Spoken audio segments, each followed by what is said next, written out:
Министерство труда, занятости и социальной защиты Коми опубликовало на портале общественного обсуждения проектов нормативных актов проект указа главы республики, в котором говорится о единовременных выплатах самым уязвимым категориям населения. Среди них одинокие родители детей-инвалидов и малоимущие пенсионеры.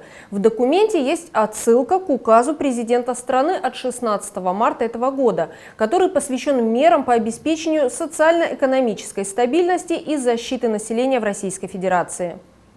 В указе главы Коми предлагается произвести в мае-июне этого года единовременную выплату в размере 5000 рублей двум категориям получателей – одиноким неработающим трудоспособным родителям, опекунам, которые ухаживают за детьми-инвалидами в возрасте до 18 лет и которые являются получателями ежемесячной компенсационной выплаты в соответствии с республиканским законом о социальной поддержке населения. Вторая категория – одиноко проживающие неработающие пенсионеры, мужчины старше 60 лет, женщины старше 55 лет, материальное обеспечение которых не достигает установленной в регионе величины прожиточного минимума пенсионера. В пояснительной записке к проекту указа сообщается, что на 1 марта 2022 года в республике насчитывается 444 одиноких неработающих родителя, ухаживающих за детьми-инвалидами. Материальное обеспечение таких семей складывается из социальной пенсии по инвалидности, которая составляет около 16 тысяч рублей, федеральной компенсационной выплаты по уходу за ребенком-инвалидом 12 тысяч, федеральной ежемесячной денежной выплаты на ребенка-инвалида около 2800 рублей и республиканской ежемесячной компенсационной выплаты 3000 рублей.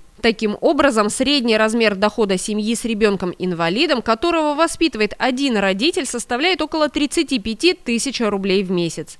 Доплату к пенсии в республике получают более 20 тысяч человек. Региональная социальная доплата – это разница между величиной прожиточного минимума пенсионера и общей суммой материального обеспечения пенсионера. Средний размер доплаты к пенсии в Коми составляет 4300 рублей. Из общего числа получателей была выбрана наиболее уязвимая категория пенсионеров – одиноко проживающие люди, их около 5000 человек. Получатели доплаты к пенсии – это неработающие пенсионеры, получающие минимальные пенсии. К сожалению, среди указанных граждан зачастую встречаются пенсионеры, остающиеся после выхода на пенсию один на один со всеми трудностями. Не всегда одинокий пенсионер в силах в полном объеме позаботиться о себе сам, если у него нет детей и других родственников, которые могут это сделать. Рассчитывать он может только на помощь государства, объясняется в пояснительной записке.